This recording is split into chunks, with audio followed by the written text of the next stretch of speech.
যুক্তরাষ্ট্রের president Donald Trump প্রায় দাবি করেন সমাজতান্ত্রিক ডেমোক্রেটদের ক্ষমতায় আনলে দেশটি ভেনেজুয়েলা বা কিউবার পথে চলে যাবে, কিন্তু বাস্তবে তার নিজের কর্মকাণ্ডই বারবার তার কথার সঙ্গে সাংঘর্ষিক হয়ে দাঁড়ায়। যে রিপাবলিকান পার্টি একসময় পুঁজিবাদ ও মুক্তবাজারের পক্ষে দৃঢ় অবস্থান নিত, ট্রাম্পের অধীন সেই দল এখন আর সেই অবস্থানে নেই, বরং অনেক ক্ষেত্রেই তার উল্টো পথে হাঁটছে।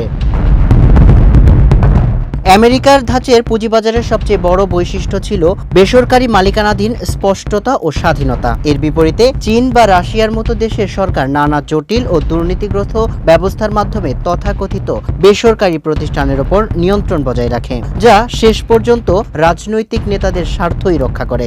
অর্থনীতির প্রাথমিক পাঠ্য বইয়ের যে মুক্তবাজার অর্থনীতির কথা শেখানো হয়, তার সঙ্গে এ ব্যবস্থার খুবই কম মিল আছে। কিন্তু এখন যুক্তরাষ্ট্রে সেই একই পথে হাঁটতে শুরু করেছে।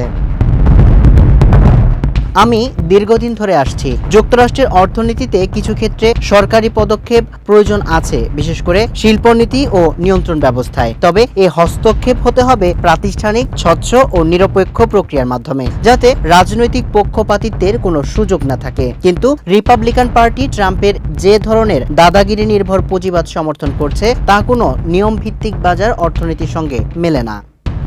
সামিউল ইসলাম, মানবকণ্ঠ।